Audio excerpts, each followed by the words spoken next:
শোলপিনার মাটির প্রত্যেকটা মানুষকে বলতে চাই, পৃথিবীতে লা ইলাহা ইল্লাল্লাহ বিশ্বাস করা মুসলিমের সন্তান কখনো 14ই ফেব্রুয়ারি পালন করতে পারে না। এই দিনে হয়তোবা কিছু ফুলালার ফুল বিক্রয় হবে, তার বিপরীতে এদিনে অনেক মুসলিম মেয়ে ধর্ষিত হবে।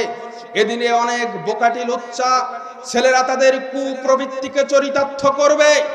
এই দিনে অনেক মেয়ে তার সতীত্ব হারাবে। সুতরাং আমি উদাত্তভাবে আহ্বান করতে চাই, 14ই ফেব্রুয়ারির দিনে আপনার মেয়ের কোনো প্রাইভেট থাকতে পারে না। 14ই ফেব্রুয়ারির দিনে আপনার মেয়ের কোনো ক্লাস থাকতে পারে না। 14ই ফেব্রুয়ারির দিনে আপনি যদি মুসলিম হন, আপনার ছেলে মেয়ে বাহিরে যেতে পারে না। কেননা এদিন যারা দিয়েছে 14ই ফেব্রুয়ারি, এদিন ভালোবাসা দিবস দিয়েছে, আমরা দিয়েছি এদিন সতীত্ব হারানোর দিবস। একজন মুসলিম মেয়ের জন্য, ছেলের জন্য এর থেকে আর লজ্জার কি হতে পারে যে একজন মেয়ে মুসলিমা, একজন আয়েশা, একজন মারিয়াম, সে একজন তার আর একজন বয়ফ্রেন্ডের হাতে ফুল তুলে দিবে। পাগল নাকি? পার্কে গিয়ে তারা অবৈধভাবে মেলামেশা করবে, রিসোর্টে গিয়ে তারা ফুল আদান প্রদান করে তারা মেলামেশা করবে, তারা লিভ টুগেদার করবে। পাগল নাকি? ইসলাম কোনো পাগলের ধর্ম নাকি?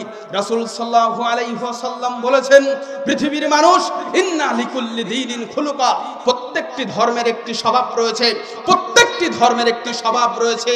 ওয়া খুলুকুল ইসলামি আল হায়া, আর ইসলাম ধর্মের একটা স্বভাব চরিত্র হচ্ছে লজ্জা লালন করা। মুসলিম নাম থাকলে তার লজ্জা থাকবে। আমাদের এদেশের হাজারো মেয়ে রয়েছে তারা বোরখা পরে বয়ফ্রেন্ডের সাথে দেখা করতে যায়। হাজারো আল্লাহর ওলি রয়েছে পাঞ্জাবি আর মাথায় টুপি দিয়ে রেস্টুরেন্টে তার গার্লফ্রেন্ডের সাথে দেখা করতে যায়, এমন আছে না? কিন্তু রাসূল সাল্লাল্লাহু আলাইহি ওয়াসাল্লাম বলছেন, ইন্না লিকুল্লি দীনিন খুলুকা, প্রত্যেকটি ধর্মের একটি চরিত্র স্বভাব রয়েছে। ওয়া খুলুকুল ইসলামি আল হায়া, ইসলাম ধর্মের একটি চরিত্র স্বভাব হচ্ছে লজ্জা লালন করা, লজ্জা থাকা। রাসূল সাল্লাল্লাহু আলাইহি ওয়াসাল্লাম অন্য হাদিসে বলেন, ওয়া ফি রিওয়ায়াতিন আল হায়াউ মিনাল ঈমান, লজ্জা আছে যার, ঈমান আছে তার। ওয়াল ঈমানু ফিল জান্নাহ, ঈমান আছে যার, জান্নাত আছে তার। ওয়াল বাজাউ মিনাল জাফাউ, দুঃচরিত্র আছে যার, নির্লজ্জতাও তার। ওয়াল বাজাউ ফিন্নার, নির্লজ্জতা যার, জাহান্নাম হবে তার। সুতরাং কেউ যদি অশ্লীলতা প্রকাশ করে, অশ্লীল ভাবে নারী পুরুষ একত্রিত হয়, মিলিত হয়, তাহলে তার স্থান হবে জাহান্নাম।